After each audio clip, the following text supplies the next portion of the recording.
What's up, everybody? We're back again with another episode of Music to My Ears podcast. And on this episode 4, we have a very special guest, a rising artist from Chicago that's been doing amazing this year. I've just been watching this kid's growth, and I'm just so excited to have him in the studio with me today. Everyone, please welcome my guest at this time, Mr. Dwayne Neff. Let's go. Thank you, my boy. How are you, brother? Feeling good, bro. Just feeling blessed. Feeling That's blessed so and highly cool. favored for sure. Man, it's so good to have you in the studio. Like I said, I've been watching you just develop, bro, as an artist over this past year, and me being a music critic and coming in and just like embracing like your sound and what you've been doing, and your journey and your process has just been outstanding, bro. So I just wanted to say kudos to you. And yeah, man, let's get into it. Yes, I'm excited. Let people know where you from, what side of the city you from, who you repping, where you, all of that good stuff. Let them know. I feel like I'm representing the most disrespected side of Chicago. You feel what I'm saying? What's the disrespected side? The south suburbs. I feel like we underrated. You know what I'm saying? Like we not from the city, so we can't claim the city. So that's why they be trying to like throw us out like we not from the city. But I feel like, hey, when you 20 minutes away, and you still like in that like area. Like that Harvey, Chicago Heights, Park Forest area. Yeah. Like, you know, we still deserve our respect. You know, we had Fem Dots, we got the Juice WRLD. Yeah, exactly. Like, you know, we got the Dwayne Neffs, the Queen Keys. Hey, like, we got some really amazing people, y'all, from the south suburbs. Like he just named Queen Key, Juice WRLD. Fem Dot, like it just, the list goes on and on. But like we got really a cool. roster, you know, you got a roster and we still building, you know, we still Chicago, you know. But that's why I'm representing Park Forest 60466. Just that whole area. So like when you got started doing music, like who were some of the people that inspired you to be like, wow, you know, let me pick up the pen, let me put my thoughts to the pad, let me go in the booth and record, and let's see what happens. Well, I started when I was like 17. Okay. And I say the first artist that really, I mean, I tried to write when I was like 11 years old. Yeah. Like I was like heavy into like J. Cole since like 11 years old. Yeah. And I wrote my first rap to Kanye and Jay-Z. Otis beat. Beat. I wrote that verse, took it down with my mama. She was like, don't you ever rap again. I ain't never rap again. 5 years later, we fast forward. That's so funny. I'm in high school, but I'm listening to R&B. I'm listening to like The Weeknd and stuff. Yeah. So boom, go to his concert on my birthday, like my 16th birthday. That's when I start rapping. And then what made me, but it was like on some like freestyling stuff for the homies. So I'm like, that's what I'm like introduced to, and they like they not treating me like I'm weak. I probably was, but that was like the first time like me being outside with the homies. They like, oh, this is like fun. Like they hyping it up. I'm like, all right, bet. Let me go home right for real. And I was just going like on SoundCloud looking at artists. Shout out Coney. He don't rap no more, but that was the inspiration back in the day. That's my boy. Oh, you know Coney? Yeah. Oh, bro. Hey, shout out my Coney. boy, Coney. Hey, shout out, bro. This is that Black Boy joint. Hey, no, I'm talking. That album is a classic. I still play that to this day. For real. Chicago classic. If you from Chicago and you in the music scene 10+ years, you know about Coney. You know what that man dropped. That man legacy, man. Shout out to my boy Coney. It's been a minute, bro. Get back out here and do your thing. And he a real soul, bro. Like during that time when I first started rapping, he's somebody that had skin in the game. And I let him know, like, hey, I'm just starting rapping. Like, you talking about a person that don't even got a song out at this point. He took me into the studio. He teaching me, hey, you're going to have to do this and that. Like, he was mentoring me since day one. That's so crazy because, like, this is a full circle moment for me because Coney is one of my good friends, and I actually was working with him before the pandemic hit, and he kind of like stepped back from doing music. Yeah, and he was doing the like the Netflix series of type shit. That was busted. That a lot of people don't know. Bro, that was classic. We shot 2 episodes in my place. Wow, so that's crazy. Full circle moment on the podcast. Shout out to our boy Leo Gonzalez coming from LA to Chicago to shoot his scene here. Private Stock Studios. It was crazy. Man, that's crazy, man. Love that, Coney. Thank you for everything you've done in my career, for sure. Like, when I drop music, he tap in, like, good job. Like, that's somebody that I check in from time to time. Like, I know he proud of, like, the stuff he, like, invested in me. Here, so, like, this is going to get into my first question. How is it so important that you starting out as a young artist in the city and having, like, someone like a Coney step up to the plate, be like a big brother to you to help you, like, just guide you into the business or just like the music scene here. And then, like you said, definitely him taking you under his wing and basically taking to the studio or taking you to different events and stuff like that to get your feet wet, to just show you like what this space is about. You know what I mean? But I want to say that's like super important, and like I want to give it to Coney because like that was like that person I'm like listen to his music and then. You know, I got in with him maybe like 3-4 months later as I started writing, but it was somebody around. It was like the first person, like I'm talking about him in his raps. He was featured on 23 the EP, J Real. Yep. He was like the main one. Like that's how I was. I was a hooper my whole life. Everybody know Fire Force. I was a hooper. I was 5'2" in high school. I started varsity as a freshman. Stop playing with me. Go look at my resume. Go look at my track record. I've been that. We talking about hoops. I know what I'm talking about. I really gets down. But Dwayne coming to dunk on y'all. Hey, if we got a celebrity hoop game, I'm in there dropping 20. I've really been waiting for my moment. I be in the crib dreaming like, yeah, when I get home. Real. But it was the main one was the Jarrell, the first one. So when he put me in the studio, that was my first studio session. We was in Glenwood Apartments. Like, nice. That was some scary nights, but it was still like we in Glenwood Apartments with it. Yeah. My parents don't know what I'm doing. I'm just going out with older guys, like probably smoking for the first time in the studio for the first time, but. That was proving grounds. You know what I'm saying? Like, I always, with like any advice I would get to some artists, like, you know, you want to make quality with everything that you do. Exactly. It was like a raised in a way when we started making music. Like the friends that I grew up with, it was we didn't put out our first song till like maybe a year or two later because we was making them tracks. Jarrell, he had traction at the time. He had respect. We respected his opinion. He like, you're not even ready yet. You know what I'm saying? Yeah. Boom, we out outside every day. He teaching us about fashion. He teaching us about music. We just holding our skills. Yeah. By the first time we drop, like you'll be ready to go. Yeah. Like my first song like was Teaser in high school, and that organically went up more than anything I did, cause it was like 2000 straight off bat, but it was cause like it was good. Like people fucked it. It was raw. It was high school, but it was like. I never, and I hate to say this in a cocky way, but people ask me, like, I feel like what's important because the reason why people keep going is they get that confidence or somebody does support them. Yeah. That's always needed for anybody. Yeah. A big part of my journey. Nobody came out. When I came out, it wasn't like you bad. You know what I'm saying? Like, it was like, of course, like in high school, he got to get way better. We see the potential, but it was like, I'll play this for the school. Exactly. Everybody turned to it. So it was like, I felt the confidence since day one, you know? I think that's really important as an up and coming artist too, because a lot of people have that like fear separation factor. And what I mean by that is like you have an idea and you want to execute it, but at the same time, it's like when it's time to come to do that, you're like, oh, am I really good for this? Or, oh, should I do this? Or can I wait till next week? Or like, it's always an excuse to prolong it. Facts. But literally the whole time when you break out of that and you just do it and then you see the finished results, you're like, wow, I could have just been doing this the whole time, but I was just prolonging it. So that's really cool to see, you know, just to be able to have like a helping hand from another artist in the city, you know, just kind of show some type of compassion to just want to direct you into where you need to go because of the potential that you have. Music, like, well, who did you listen to growing up? Like when you're in the car? Lucky is number one. And I don't think people really know that because I feel like my sound maybe has like grown into like more me during that time. Yeah. But Lucky number one. I feel like when it comes to like rap, like Lucky, bro, like, oh my god, like Lucky that is cold. I was playing that man every, like, you go to my like how I made my first song, like that teaser. Yeah. Lucky, I think it's Clueless, right? He had his first song was like Bougie Bitch, right? And then he went rapping.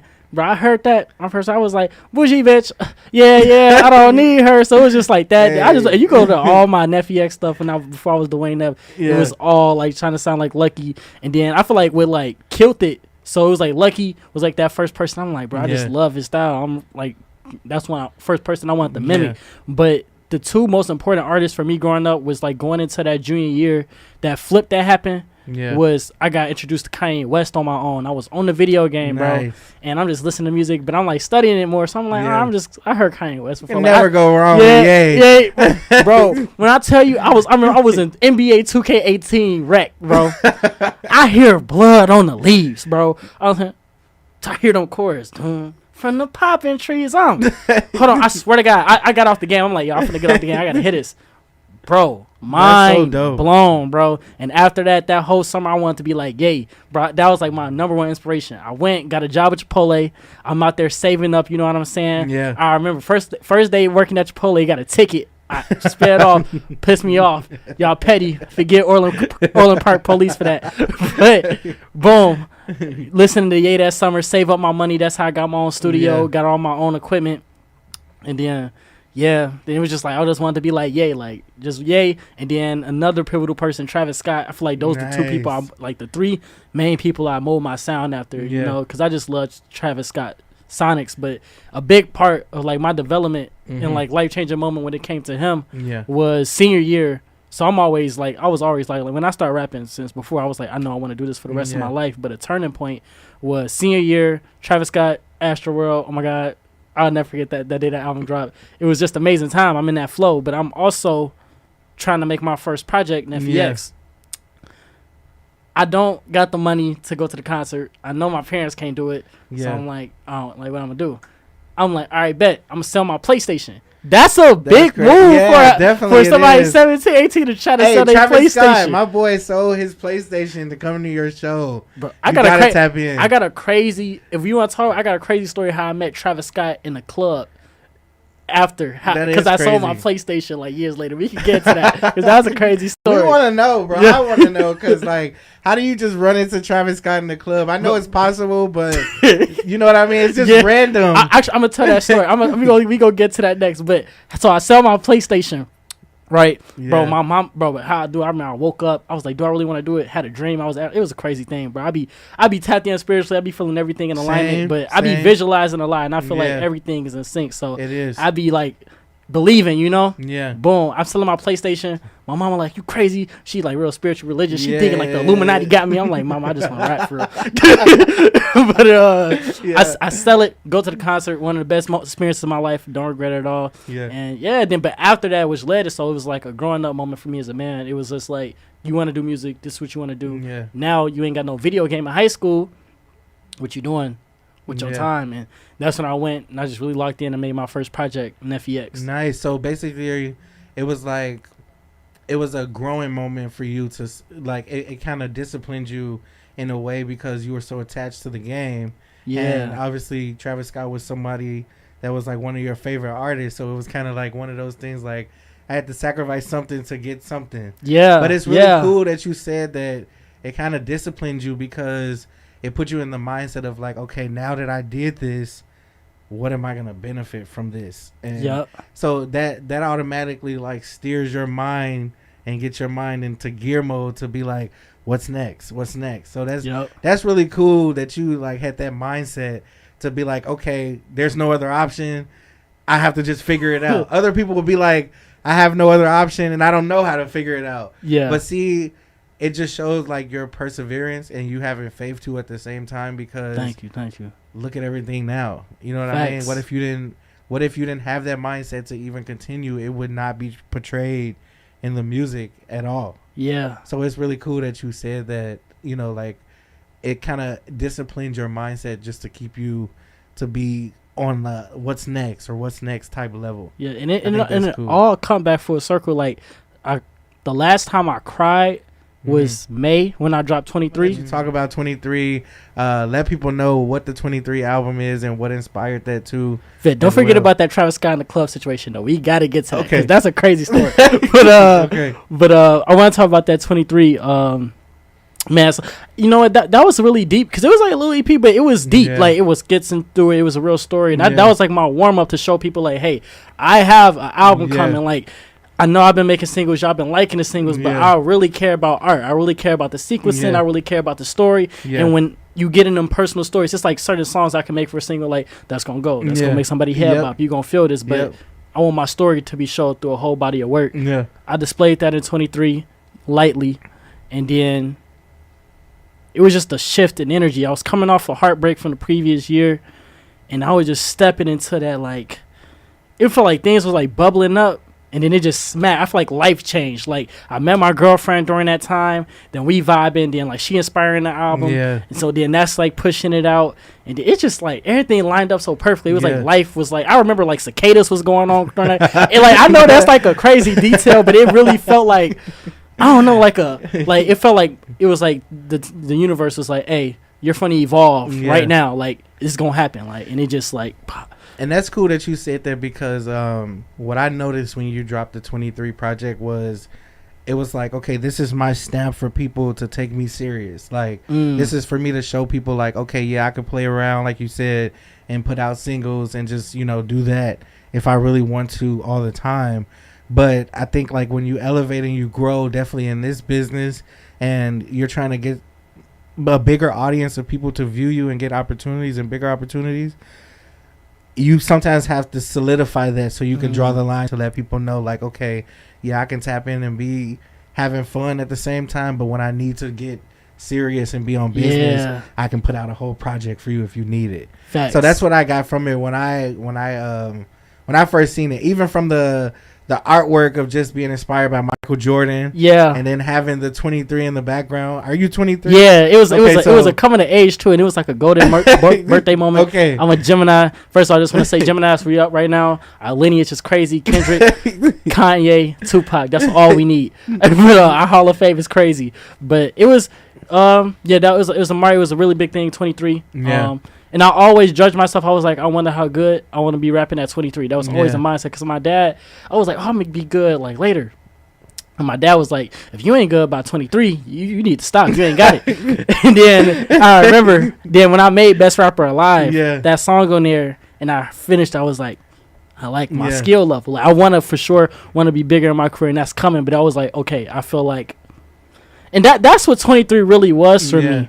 It was like, hey, I know I got a lot to go in my career, but you got to start. It's somewhere. Here. Like if y'all listen to it and y'all go back and listen to the music, it was flawless songs from top to bottom on that. Yep. So it wasn't maybe discovered fully yet. Yeah. But if you go back and you like, oh, he been had it. It's been bubbling. Yeah. So when the future time come, which is what we hear now, what we experiencing now, it's like that was like I feel like when it really started. Like That's really cool too. And then like when I was listening to it, I love the fact that everything wasn't the same kind of like rap flow. Yeah. You know, you had some turn up records on there. My favorite on there was Jumpman. Yeah. I love that song because it's like it showed that you can be like not only a turn up artist and make that type of music, but you have a lyrical ability to be able to do conscious rap if you really want to, or you can rap like a chill way and still just be vibing out. You know what I mean? Yeah. So I that's what I look when I listen to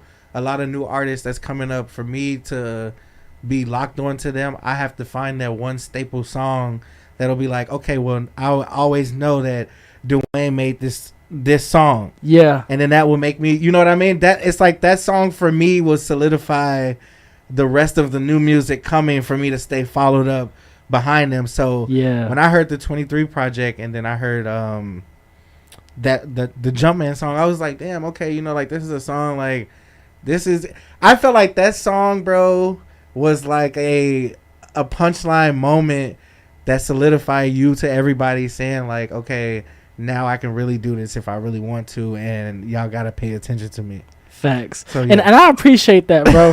I appreciate that heavy because I know you really listen. Yeah. Because honestly, I love all the songs in there, but that's the best song. But but some people don't know that, and I really judge like if you know what's really going on within the music. If you know that's the best song, because that was another thing that I ran because I was rapping in college. Okay. So I was rapping heavy in college, and I never had a hit in college. And I'm like, what's the problem? Yeah. But I was always focused on my pen. I'm like, why my song's not hitting? I know I be out rapping everybody. What's going on? Yeah. I ain't had no hook skill. I ain't had no song making skill. I ain't had no structure skill. Yep. So I was like, dang, you got all the talent in the world, but if you can't make real songs, it ain't gonna connect. And that's funny you said that because like on the last episode we had talked about like timeless music. And that's why I asked the question like to a lot of artists, like who did they listen to like growing up, even with your parents, like in the car, and they always refer to like a lot of people like Michael Jackson or different people like that. And I love that they always say that is because like we're in 2024 about to be in 2025 and these records and these artists are so long overgone and overdue, but they're still timeless records that we can always just put on in the car and groove to, or just play any time of the day and still be in tune with it. You know what I mean? And it's a formula to that, and you gotta follow. Say that one more time for the people in the camera. It's a formula to that. I say any art, go study strong structure, go study hooks, because it matters. Like it's a formula. Like you gonna spice it up, you gonna make it different, you gonna make it you. But there is still a formula to the madness, and you gotta follow it. Honestly, who did I hear today? I think I was hearing J. Cole or somebody. I don't know, but it dawned on me. Okay, music is genius. Yeah, it's because, and I'm like, why did everybody connect with it, right? And I was thinking about the school thing. Right? You taking it's a mix of science, it's a mix of language arts, and it's a mix of math. So when and it's a mix of social studies and history too. So it's literally taking all of those things, those main core things that you need to know, knowledge base, and then combining it. That's why music is so like universal. Bro, so that's great, and that's crazy. You even said that, and I always tell people this too. Like everybody is connected on this planet by music. Like, think about even if they understand English, if they don't. Every different nationality has some type of music that they go to. It can being able to just have music be like a universal language for humanity, and everyone can connect to it, whether or not if they understand it or not. They still have some form of it. That's power in there. That is powerful. It is. So I understand why, we as listeners and us as creators, like when we make music and then we listen to different people's music, that's why we get emotionally attached to it, because it's a feeling that it creates to make us be like, damn, I related to this. So I don't know. That's that's real. The coolest thing ever. I agree, man. That's the power. That's really why we do it. That's really why we do it. Man, I feel like even if you're not making it, you consuming it because you going for that feeling. Like you got that song that's gonna remind you of your childhood. You got that song that's gonna bring you back to that time. You know what I'm saying?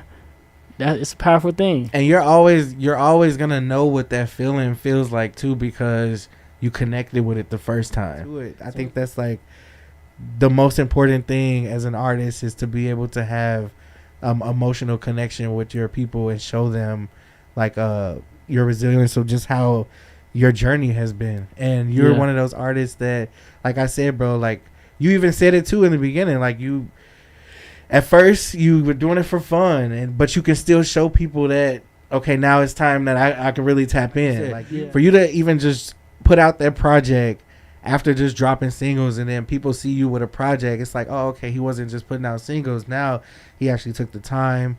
He got the artwork behind the 23. It makes sense. Like, you know what I mean? It was like a full circle moment that it was just like, okay, we can really take him serious. I also wanted to ask you this too. So like, before you made obviously 23 is Jordan and all of that. So it was really cool that you went up to do the artwork. Did you go up to his house? No. Okay, because I seen the 23. So when people see the 23, they think of like the gate at his house. So you know how? So we kind of finessed it. But so I went to this skyrise. Okay. I paid $56 for that skyrise because we trying to go to this gate. You know when you park in Chicago, and you're on top of like a roof, and it's like a parking garage thing. Go to the top, try to get behind some buildings. Buildings was kind of So then I'm like, all right, but we ain't had that much time because I just wanted to put it out. I'm like, I had to put it out now. It was just that feeling. I was like, let's put 23 on the back to represent it. Shout out my man Anthony, grew up with from a little shorty, and he be knocking out all my cover arts. You know what I'm saying? And he whipped it up. I was like, put 23 on the back, and then I had on the red with the Chicago. Yeah, and it was just like it all made sense. Like it all came together. It showed that you had a marketing strategy too for it, because the basketball games, you were a hooper too. So that was pretty cool. That like you incorporated like your personal activity into your music too, and then showing people. You kind of basically did. For what I got from it, it's like you did a vision board within your project that people made like people seen a lot of the cool things you like to do in your personal life through your music. Yep. That was cool. Facts. And I ain't gonna lie, thank you for saying it. Cause you like the third person that came to tell me that, and I wasn't like like conscious of it during the time. But somebody was like, "Hey, your rollout was crazy." I'm like, yeah, it was. I didn't feel like I was like, now what I know now. Yeah. It's like, oh, okay. It was just like, let me execute ideas, and it was more focused. Like, hey, I want to do something for my birthday. Yeah. But now it's like, bro, what we got coming up now? Yeah. Bro. What was that feeling? What was that feeling like when you were done with the project and you were just like, wow, you know, like I'm it's ready to go. I'm ready to drop it. Like right before you dropped it, what was like going through your head when you completed the project and was about to drop it for everybody? I'm telling you, I felt free. Like it was like a evolution time when I'm telling you, like I just got my new girlfriend. That was like an experience, like within itself. So I'm like with her all the time, and like she with me. I'm with my friends. I'm feeling free. Like I'm just. It felt so free. It felt so free. Like I think I was on shrooms during the time. Like, bro, I was free. And then that's when people like that's how it sounded. Like that's what Jumpman. That's like my favorite song was Jumpman. Yeah. And I feel like my favorite bar out of there that kind of encapsulated even like the whole project in a way was letting my braids going like my braids my braids letting go of control. People want me to be chill, but that's not really part of my flow. Like it just felt like I can just it felt like it was supposed to go that way. Yeah, like it felt like I feel like I'm sorry I'm going too much, but bro when we had I really wish so we had the jump, man. We had the catchiness. I'm like, boom. It was crazy how I even started writing that song. It was just like that. Then once the second hooks, I was practicing like, let me make hits. Yeah, bro. That second half when it was like, go stupid. I'm like, bro, if that's played in front of a massive audience, everyone's gonna go lose like it. You don't have to know the lyrics to have a good time. Exactly. Like, and that I feel like that's a timeless record. And yeah. I bro, that's what I'm saying. What's coming up is crazy. Just know we're not even done with 23. We will see y'all in 6 months. That's all I'm gonna say. But y'all heard it here first. In 6 months, Dwayne is not done with this 23 project. It's a continuation. So stay tuned for that, y'all. Cause let's just say we grew artistically. Yeah. We got big ideas. Yeah. And now we were able to execute those ideas. Mm-hmm. But I was going through a time myself at the end of the summer where I didn't have the financial backing to pull off them ideas. Yeah. So it was a lot of mental and spiritual stress on me to where I had to take time off. Yeah. That's why, like, I marketed hard. Yeah. Then we did that show. I say, like, the past 2 months, I took a break. Yeah. Not a real break, but like in a poster, and I'm really glad I did that because I ain't gonna lie. Now I feel like I feel the love. Now it's like, oh y'all miss me. Yeah. Like when I post something now, it's like doing way better because I feel like they like, oh okay, Dwayne back. So I was like, okay, I caught y'all attention the first time. So it's like with everything I get to do going forward, it's like, oh, it's time to rebrand, and then we got it ready. Like it's like.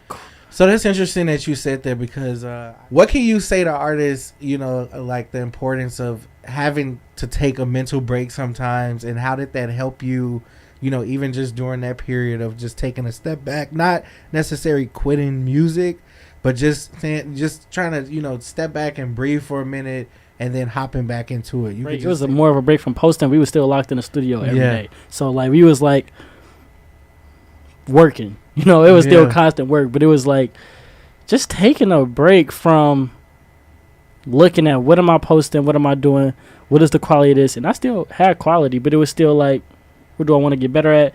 What's the results? Like, what's working, what's not working? Yeah. I felt like I was chasing a rat race. Also, I felt like I was starting to do stuff to get views, and that affected some of the art.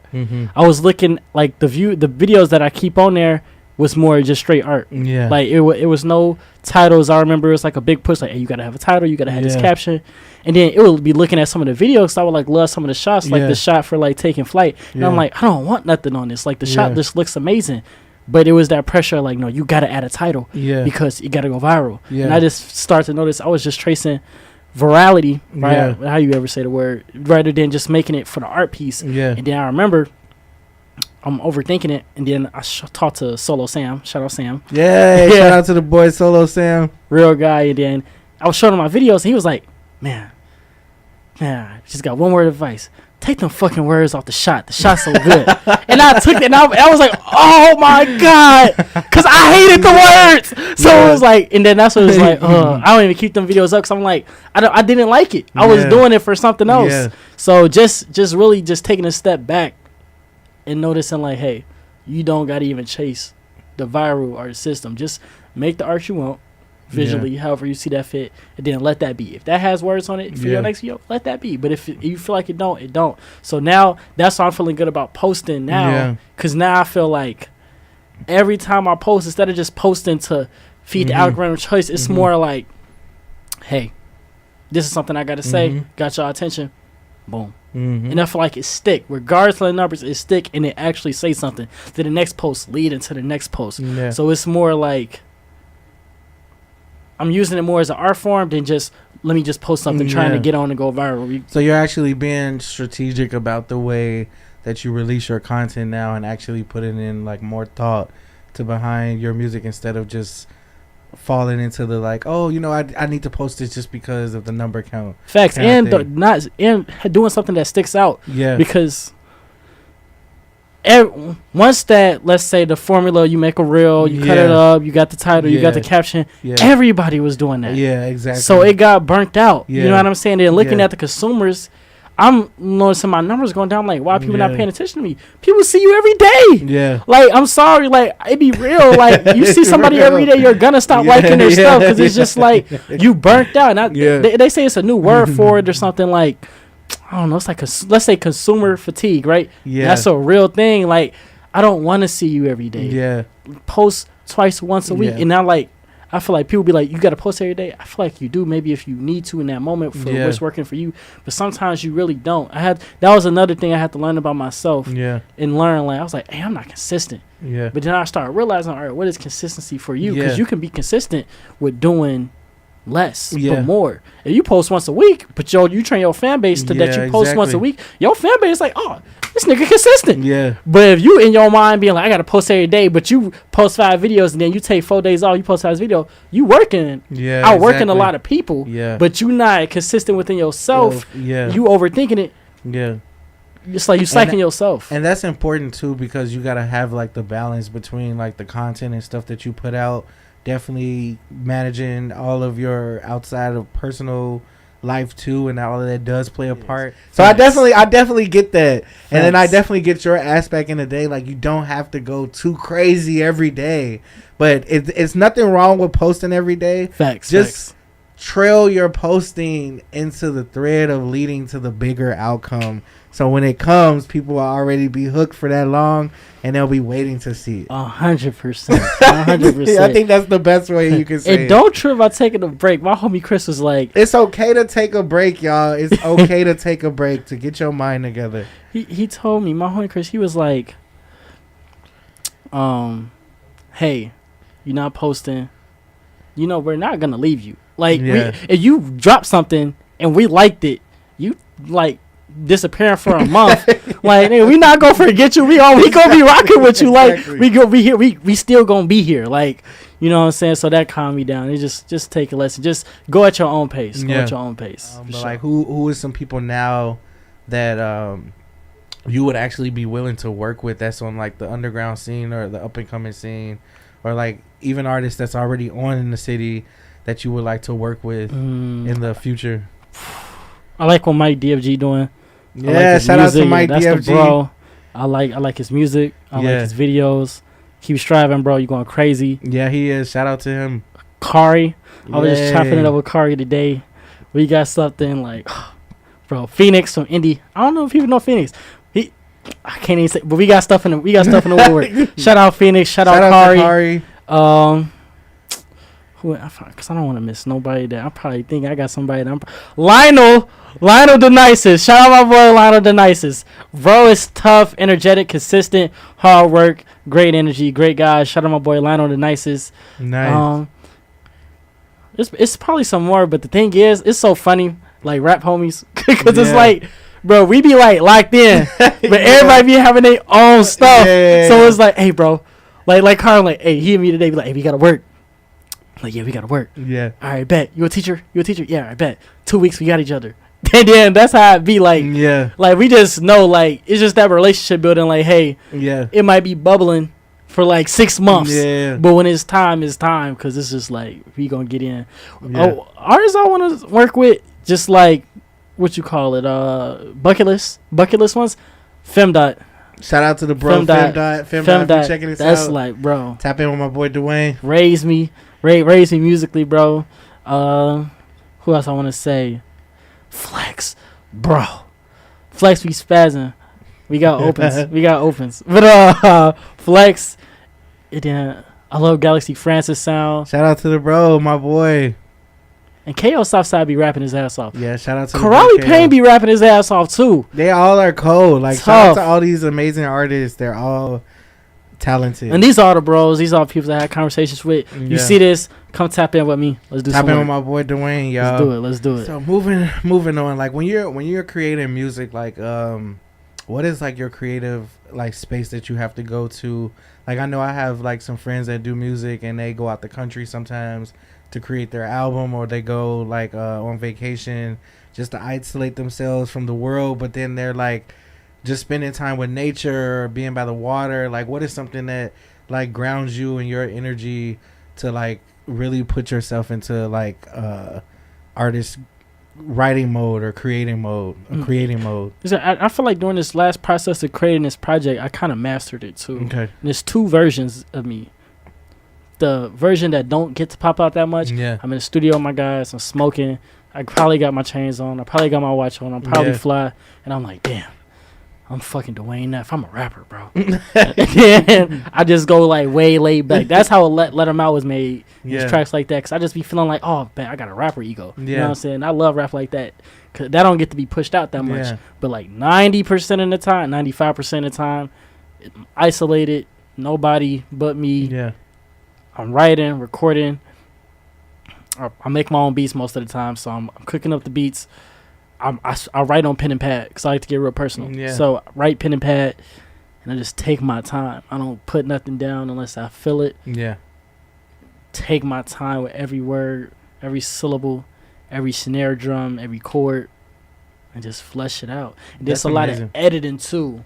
Like then I like, okay, boom, what do we make? What do we talk about? We got that feeling out. Okay, great. Now we gonna listen to it probably like a couple more times and be like, okay, now I'm judging it in a way like purely, but like business wise and a little. Because I'm thinking about who I am in my brain. Because I just like to be free. So I'm like, hey, you said this. Like you said, hey, you would kill him right here, right? But you may be talking about rap. You may be talking about rap. Like, but it's like, hey, did that feeling like give the best to the audience? How did that make that consumer feel? Like, you can get this bar off and people can think you hard. Like, this gonna fit. But did that you want to be known by that? You want this to be your name? You want this to how you sound and get the listener that experience? Nah, all right, but let's choose something else. So then we just edit it that way, and I give y'all some sauce. All right, bet I say the sauce. People be like, how did Dwayne Neff get his flow? Okay, I give it out. Bro, I just take my time and I master the song before I record. And you like to be hands-on with all of the creative aspects and elements of like pulling your track together, basically. Oh yeah, because then when we get in the studio, like we doing right now, recording an album at Dojo. We with Jay Noir. You know what I'm saying? And bro, like Jay Noir get down, but Jay Noir know how I be. I'm quarterbacking, like bro, like hey, like last week we was finishing the first single coming from the project. Can't let the homie back. Stay tuned, y'all. Yes. Video.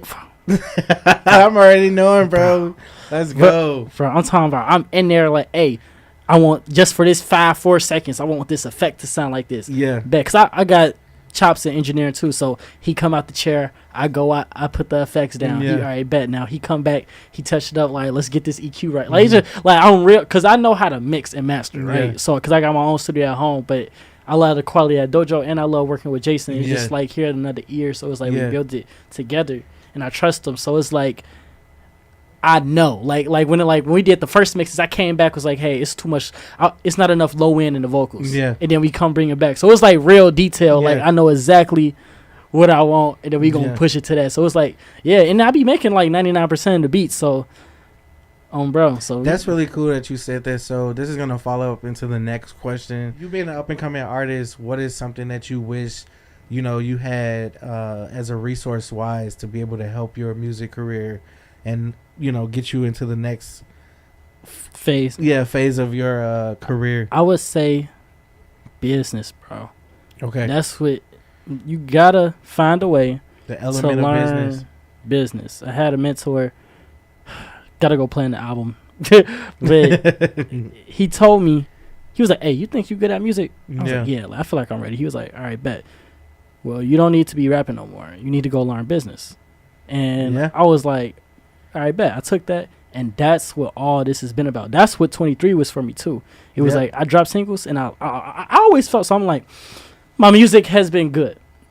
Always can improve, but the music has been good. But why am I not where I want to be? Yeah. Oh, you don't got no business. You ain't nobody hearing it enough because you don't got no marketing and promotion. That's your problem. Yep. So we tried it. We did good. We grew with the reels and the content. So we got that down. We get strong down. Like, okay, bet we got that. It's still a missing element, right? Mm-hmm. So now, that's why I feel like in a weird way this is my first year in the rap game, because this is the first time I ever applied business what I'm doing, and it's still like, even with the project now that we doing, this the first time it's financial backing behind it. So it's just like learning that, like, it's just, bro, you really know it's really 90% business. I'm telling like that knowledge. That's it's 90% business. 10% cut you off. No, you good. 90% business and what? 10% skill. There you go. And that's the honest to God truth. Yep. I know. So it's all about positioning, timing, and business. Yep. So understand that, and it's that's the difference maker, and that's the difference maker. You just gotta learn that and insert yourself. And with technology today, you're able to do it yourself. You're not gonna be able to do it all yourself. That's a lie. But one thing, how I look at it, my mindset now is, hey, that you invest in, like, all right, let's just say like 200 to 300, let's say a week for your career to market it. Understand, there's people with $1,000 budgets that's putting it behind it. Yeah. So your mindset don't need to be, I'm finna blow off this. Yeah, your mindset need to be, I'm finna make great art. I'm finna put marketing and promotion dollars and resources and things of that nature, connections to help let it go to the right people to see it. To figure it out. All the business conversations that I've been happening recently, and they reaching out, they all like, I always ask them, where did you find me from? Because I just want to make sure the connection is legit. Like, if you don't know who I am while we're talking, all of them has said, oh, I seen you on a sponsor that. I seen you on a sponsor that. I seen you on a sponsor that. So it's like, you putting the money in to be seen by the right person. Yeah, exactly. And then within that funnel, you're going to get a couple of people that like, hey, we rock with Dwayne Neff. We're going to be fans. Yeah. Shout out to the people at Ghana. I love my people in Ghana. Shout out to Ghana. Bro. Good base in Ghana. That's what's up. But it's like, you still doing it to be discovered. Don't forget that. You're going to need a team. And then as you just go up, you might realize if the label thing not coming to you, there's other things. There's PR companies. There's marketing companies. There's just like people that specialize in certain things for what you need. Exactly. You can get what you need. You know what I'm saying? So just learn and study business. A lot of stuff don't be that. It's more public than what it was before. But you got to just honestly put your skin in the game and do what you do, and the doors will open. You just got to get out there and just do it. Yeah, that's real all true. It is. Like, you just got to do it. Like, take it step by step. Exactly. Like, you supposed to beat the level you on. Yeah. And then go to the next level. Like Kendrick say, going up your rank. That's the way I look at it. Like, if I'm not getting an opportunity to access or something, like going up your rank. And you know a problem that I realized, even though I was even having a little, like, egotistical wise. What happened? Bro, don't skip steps. Like, exactly. Like, take your time. Like, if you try to skip steps, there's gonna be a hole. Like, you can't sugarcoat it. You gotta go the whole way. Right, and that's better, because let's say you get an opportunity, you go viral or something, exactly. Then it might be short lived because you skip steps. Yep. But if you really build it step by step by step, when you really there, it's gonna be solid. It's gonna have foundation, and you gonna be good. That's true. That's true. Can't skip steps, bro. So if you can break it down into like a 3 bullet point for what we just talked about, tell the people 1, 2, 3 the easy steps of just going to do it. Okay. 1, I would say work on your craft every day. Work on your craft every day is number 1. Go record the music. Let's add that into working on your craft too. Go record the music. Okay. Go shoot a visual for that, because visuals are so important. Yeah. Go and shoot a visual for it, and then put money into the visual being seen. Whether that's an Instagram ad, a TikTok ad. So investing. You gotta invest because it gotta be seen by people. That's the 3-step process. Even if you're on a big label, they're gonna be like, "Hey, you're gonna make the music, but we're gonna give a visual for it so it can be a physical product that people can see." And then we're gonna put money to make it go, but the money is gonna be used. Then once you like start like getting more, and again, you can be like, all right, what do I spend money on? Exactly. And different avenues to like what you want to get the best visibility with, but it's still money to have it be seen. And it's simple business. Like, you gonna build a product, you build. Hey, Red Bull. Hey, all right, bet we gonna make this drink. We gonna make the packaging, the visual for it. Then we gonna get a commercial on TV so shout people out to can Red see Bull. It. Simple gives business. you wings. It gives you wings. I've been dealing with recently is just like artist doubt, like just the mental strain of it. But then like I was like realizing, like just talking to my girl, like, oh, this is great. Like one, this is my problems. It's like, oh, the biggest problems I got right now is thinking with doubt and like insecurity on being an artist. Great problems to have, cool. But it also is like, exactly. For real, like, but it's like that comes with it. Like, you have to be tested. Like, this world, bro. It's not supposed to be easy. It's not. It's not supposed to be easy. Physically, financially, mentally, spiritually, you have to be tested to see if you really want this, and you gotta beat that. And all I would say was really be keeping me grounded. You gotta meditate, bro. Like, more than anything. And I want to talk about meditation. Meditated yesterday. Like, meditation is so important. And I believe I'm a Christian background, right? Same. So I love prayer, and prayer does ground you. Yes, it does. But meditation, you just sitting. How I do it, I put a timer, 15 minutes. And I close my eyes and I breathe, focus on my breathing, and then by the time I probably get to the midway point, I'm like, I start to hear what's ever around me. Like, I may be paying attention to that noise right there. And then it'll center me like, you're here. Like, taking the moment and be grateful. And that's how you stay kind of persevere through your journey. Because like this morning, I'm like writing scheme. My brain 24/7 going every single moment. So I'm like, scheme this. All right, bet we shooting this video. All right, bet. So my brain is always thinking like, here, next, you know. But don't forget, a year ago, 6 months ago, I was praying to get an interview with Music Man AJ. That's happening today. Hey, that's love. Bet. That's love. Like, this weekend, you recording the project. Like, nigga, like, it's happening now. But you trying to focus on the results so much, it's going to be over and you going to miss the time and you wasn't living through it. Exactly. You got to be here today. So you would say, like, we have to stop focusing on the future and we have to live in the present moment, because that's what's happening now, and that's going to determine what the future outcome is going to be. You know, sometimes we get caught up in the future of where we're trying to go, and we forget to soak in the present moment and just embrace, you know, the now. We look at like the past and what we came from, and like you said, we're grateful to be in this situation now. We don't even know if the future is promised, so it's like we always put our eggs in that basket.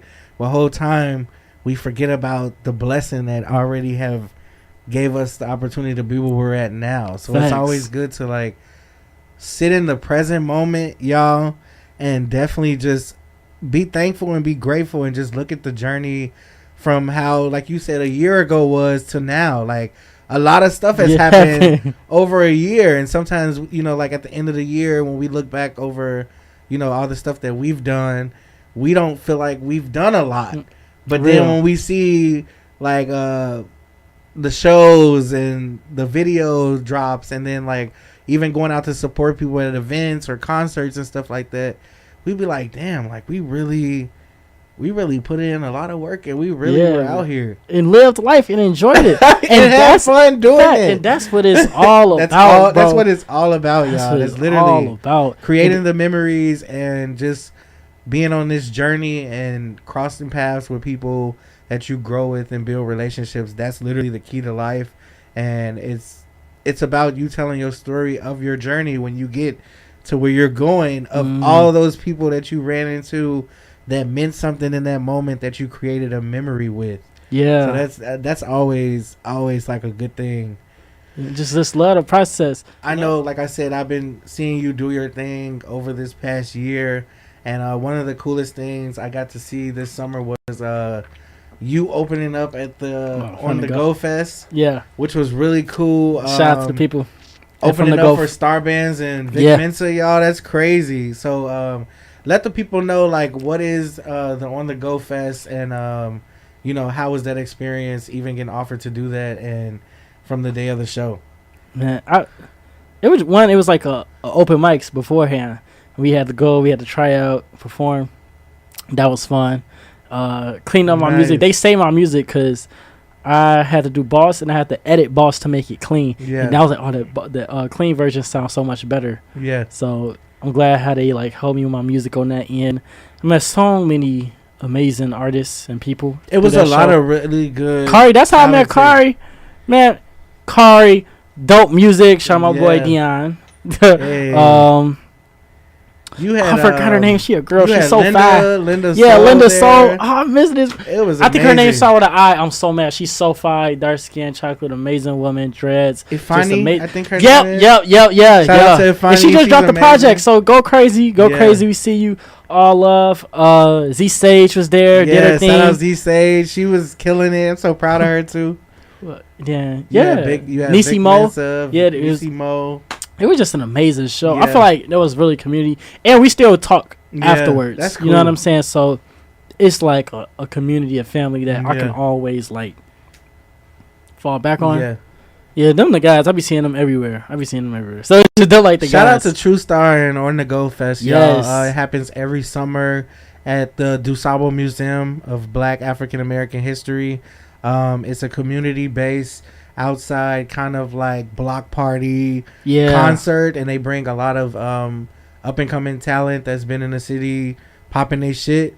They bring them to come and perform, and they usually have like a really good, nice headliner come in and you know, grace the stage. And shout out to Star Bands for doing her thing, and they bring a lot of community activists, resources and stuff for the kids, for everyone to just have a good time and have like fun in the summertime. So if you're in Chicago next year, definitely check out the On the Go Fest. Shout out to True Star, and that was really a cool moment, not just for your fans, but I know that was definitely probably a cool moment for your family too. Yeah. And then definitely it probably was a reassuring moment for you to be like, wow, like I'm here. You know what I mean? Like it's starting. This is just another thing added to what's coming.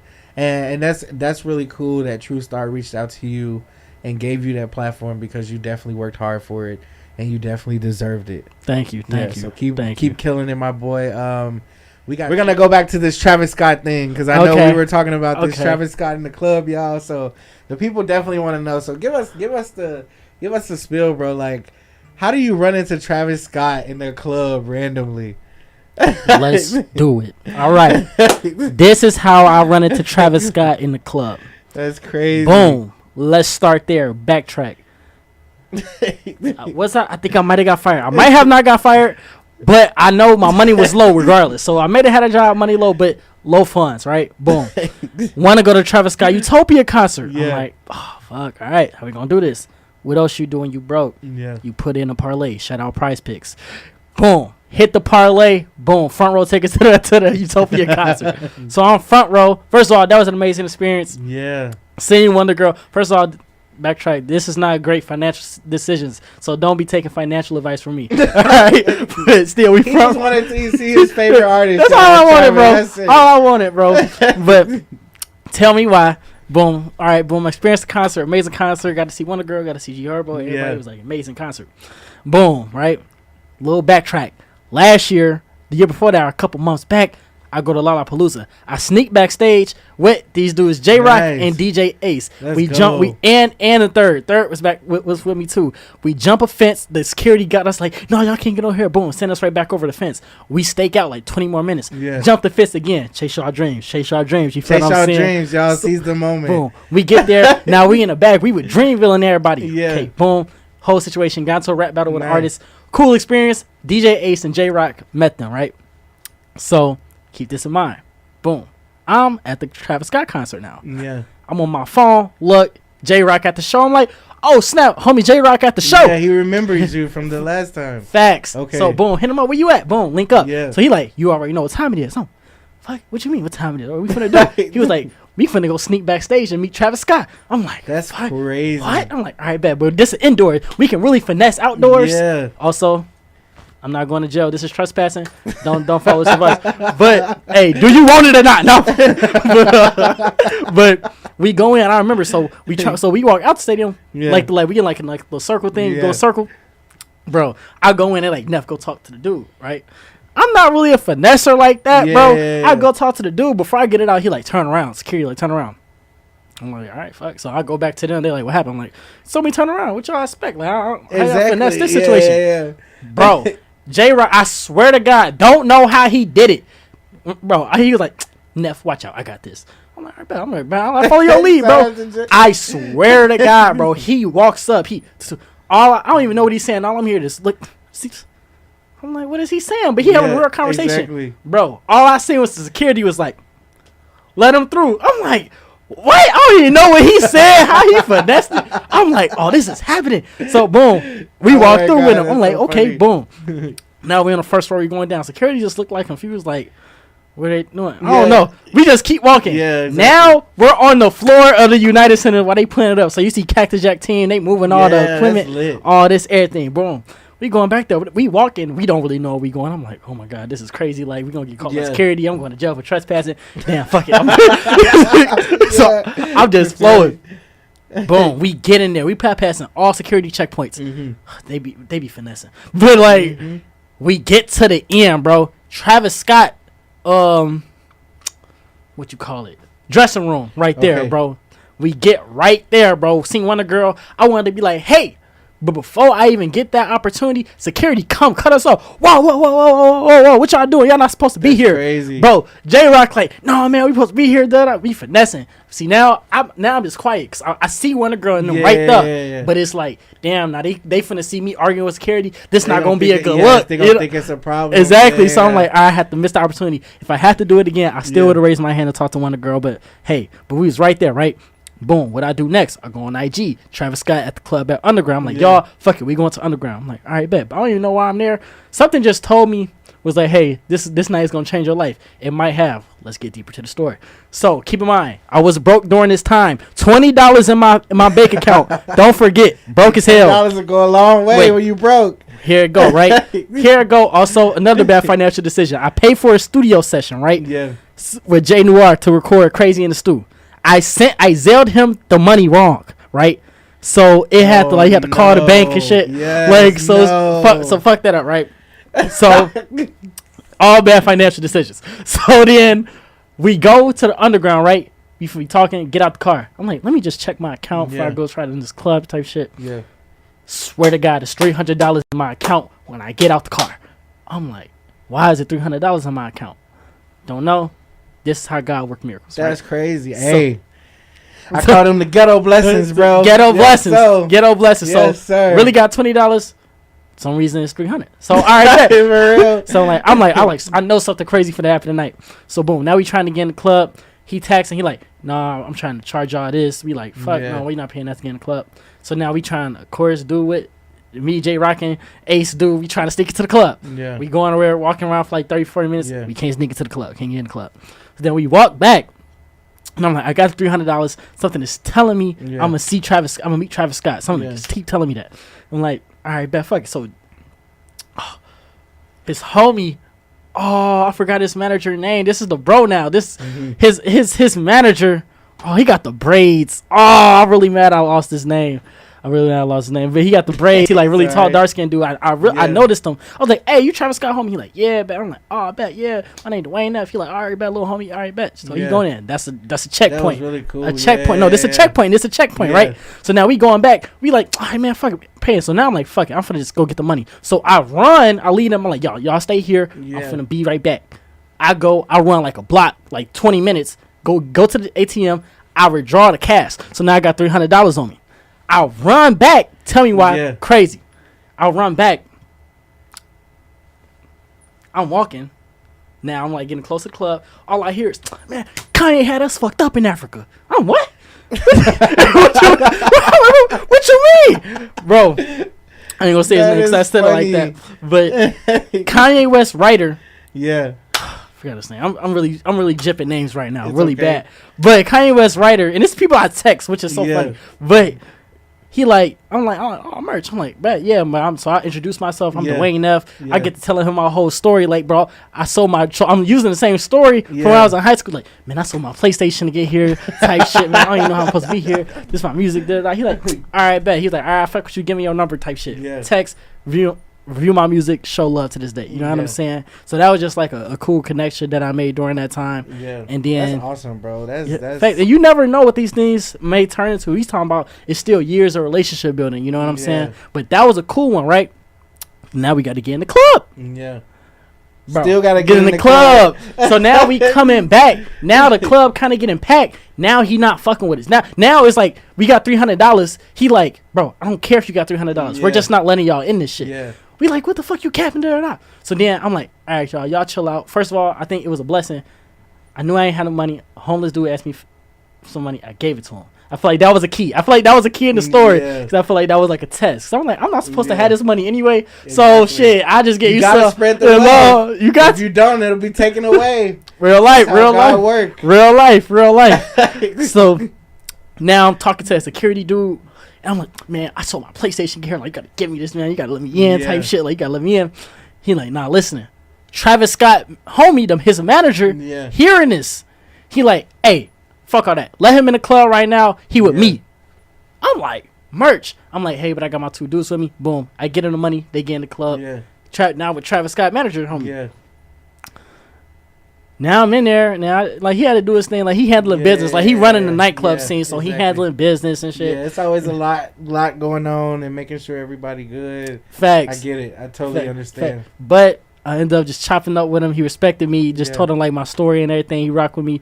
Still be tapping in with him. Still just trying to knock down that door. I feel like, and that's one of them situations when the time is right and you got your resume, you see, it's going to hit when it's time. But just respecting me. I was in his section. You know what I'm saying? I'm feeling out of place because I'm like, how am I in Travis Scott's section? You know what I'm saying? I'm not supposed to be here. Exactly. And I'm here and they embracing me. Like, facts. That's crazy, bro. That's he performed at the nightclub, and that's my favorite artist. So it's like crazy. Like, I'm seeing he like right here to me. I'm like, damn, this fucking Travis Scott. Yeah, exactly. Like, boom. Like he looked like how he look on the videos and shit. And they got real braids. Them braids, long as shit. Like, I'm telling, like he had a chinchilla and shit. Yeah. Like, I'm like, damn, that's Travis Scott. And then, but you know what? One thing I didn't do though. I did not say nothing to him, bro, because it was a lesson within that. Because I'm like studying game. Because now I'm just studying. I'm like, damn. So he just did the United Center. He got all this bread from this show. He just did a nightclub to get a fucking big ass bag. So I'm like, damn, this nigga's really getting the check right now. Exactly. And his face. So I'm like, I'm studying that, but then his face also is very like, nigga, I just went to work today. You can tell I'm tired. Too. Like, please leave me alone. Yeah, like, he just trying to get his back. So I was like, it ain't the time type shit. So I just looked at it. I remember he passed me by. I was like, this is my chance. I low-key wish I would have did some cool shit. Like, that the month I did something. But I was just like, honestly, on some real shit, bro, I really felt like this is Travis Scott. Yeah. I'm going to see him again. Yeah, like, I'm going to see him again. I don't need to trip. Yeah. I'm going to just let him go. Sometimes I feel like that's crazy you said that. I know some people will probably see this and be like, man, you should, that was your moment. Da, da, da, da. But I would say this. Timing was everything for me. And I learned that too. And I was like, damn, you know, it's crazy. I used to be so hyped about this artist. And I had the opportunity to do it. But it was like, it wasn't the timing or the right place for that. Yeah, like you're not trying to get on right there. Like I'm a rapper. Yeah. He gonna be like, nigga, what do I got to do with me right there? He probably would have been like everybody else. And you know that came up to me. Exactly. You know what's crazy? Yeah. I knew I made the right decision, right? So he got off stage, he walking past, chilling. An artist try to come up to him. You see? Right? And you swear to God, how many people that did that to him already? This what he did, bro. Sorry, it was the funniest shit I seen, bro. He putting the blood in his mouth. He walking out, he like a nigga. He tried to get his attention on some artist shit. Bro touched his shoulder, bro. Oh, Travis looked at this nigga like just looked at him, bro, like nigga. And then it was just like, it just walked off. But it was like the energy, and dude felt salty. But I was like, bro, like, yeah. First of all, if you in a nightclub, you gotta look. I don't know, like, you know what I'm saying? Like, it's a time and a place. But it was like, it was really that feeling of like, you know, it ain't the right time, the right place. So seeing that, I knew I made the right decision. And also, it kept me in the section longer. Yeah. You know what I'm saying? So then after that, I met like a whole bunch of just cool people, made a lot of connections. That's when I like didn't overdo my part. So then that's when I got to like explain my story to bro. You know what I'm saying? And but you see the fact that somebody on his team even took the time out to just hear you out and give you more than 30-second conversation and actually tap in. And I'm sorry. With you. His name's Busy Corporate, bro. Busy. Shout out Busy Corporate. Busy. I'm sorry, cause I'm like, what is his name? Like, his name's Busy, bro. I'm sorry. But for like someone to give you time and just hear you out, I think on a level like that just shows the type of respect that he has. And then like you said, like people on his team, and then them meeting you and then having genuine conversation with you, I think that goes a long way more than just meeting Travis Scott. He meets people every day, and I'm pretty sure he's not going to remember. Facts. But usually the people that's around these artists and the people that's out here making the moves and doing the shows and all this stuff and putting the projects together and the rollout and the marketing, these are the people that you want to network with. These are the people that know how to execute getting their artists that's already bigger into bigger platforms and spaces, so they know what to do for you. Facts. It's just they want to make sure that their time is not being wasted. Anybody that's been around so long that has a lot of experience doing stuff with artists, and they try to bring a new person in to try to mold them into what they've seen happen to their bigger artists. Listen to these people, because 9 times out of 10 they just want to see you make it. They're just sitting back trying to see how long it's gonna last for you to roll out and play out who you really are. Facts. That's pretty much it. That night I really felt like special. Yeah. Like it was like I looked around, I was like, damn, I'm the only artist out here that's out here in the cold ass weather trying to get into this club to get an opportunity to chase his dreams. It really felt like, okay, moments like that confirmed to me, like, this is going to be the difference of why. You know what I'm saying? And then it really taught me, like, one, you're not going to get on just by a one moment thing. Exactly. Like, it ain't going to be no stranded star. Travis Scott see you like, hey, I was always ready to meet you. Like, no, it don't work like that. But it's the building, and you meet the right person, and you keep building. And then the third one was like, it was a confirmation that you're on the right path. Stuff is gonna switch. I be feeling like I be going through my days like talk about the artist and mental fatigue and things of that nature. It's like I be having, it's like an egotistical thing, but it's like, hey, Dwayne Neff, you know you meant for this journey. You know that in your journey it's ready for you to be a successful artist. You got to go through all those things, but along the way, I feel like God to just like leave you a couple like, okay, you work for this, slide this here just to show you like, hey, it's possible. Just keep going. Just like Nibbits. And that it was that feeling. Yeah. That's how he work. That's how he work all the time. He will give you everything you need. Yeah. But what he will do is he will put obstacles in your way for you to like see if you're gonna fold. And make you better. Yeah, exactly. Make you better too. And it makes you better too when you growing, when you see stuff like that. That's just crazy that you said that, because like I said, I've seen a lot of that. I understand the spirituality behind that, and it's real. Timing is everything, like I always say. What's for you is always going to be for you, and it's going to be waiting for you. That's all I can say. Hey, you preaching. He's the man AJ preaching today. For real. Okay, so let the people know what you got coming up for the new year as we about to end 2024, which is crazy. Bet. What can the people expect for you coming into this new year? Bro, the album is coming. Okay. It's a classic. I want to say this. I've been crafting this for years. I haven't dropped a project since Neff EX. I had to grow as a man, creatively, spiritually, everything. I have a classic on my hands, and it's stamped. It's coming. I'm coming. The videos is coming. I never shot an official music video my life until last week. Let's go. And there's more coming. The rollout is coming. Yeah. The official cover art is coming. Legacy. 60 years from now, what'll be said about me? My legacy. Yeah. I'm talking about searching inside of my soul. God, why are black men struggling? Why are we going through this? Mm-hmm. Why are we dealt this hand? I'm talking about I deserve. Dealing with substance abuse. Dealing with lust. Dealing with all these other things that's put into the music. Yeah. I'm talking about fall down 8, get up 9. I'm talking about friends. Why am I here? Yeah. And what?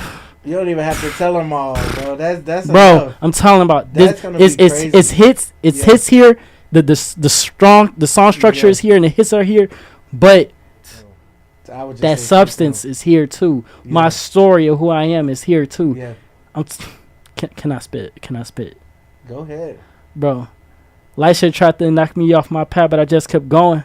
Hours both were way too fucking long. I had no motion. Hey. That's when I had to go and pick myself up at my lowest. Hey. Looking in the mirror while tears running down my face like, nigga, you chosen. Door that shit in that applications, nigga, I had to keep going. Hey. My girl cooking up something on my plate. She said I'm goated. Where would I be without my trust in God? I'm not even knowing. Hey. Now when I sing these songs, I give them my all because this my moment. This my story. I give you my truth through my performance. This more than music, nigga. This is my life. My heart is open. My hardest times built me for success. I just kept going. No need for validation. I put on myself that I'm devoted. I'm talking about verses like that. We cutting through to your emotions, your heart. It's coming. It's coming. Stay tuned, y'all. My boy is about to drop some fire for the new year. Bro, I appreciate you for coming through to the podcast. Like, this was so fun. Yeah. I'm grateful that I was able to provide like a space for you to just talk your shit and let people know, my audience of people that I know who you are as an artist. Yeah. Moving forward, and just proud of everything that you've been accomplishing over this past year. And I know that the next year is just gonna be even more crazy. It's getting crazy. It's getting crazy. So let the people know through that camera where they can follow you at on all social media platforms, and to stay tuned. Bet. It's your boy Dwayne Neff. It's been an amazing time with my man Music Man AJ. If you want to get in contact with me or listen to any of the music, just search up Dwayne Neff. Dwayne like D Wade that played for the Miami Heat out of Chicago. Yes, sir. Last name Neff like the skateboard brand NEFF. Type it in everywhere. It's going to pop straight up. Thank you for tuning in to Music to My Ears podcast episode 4. And we out.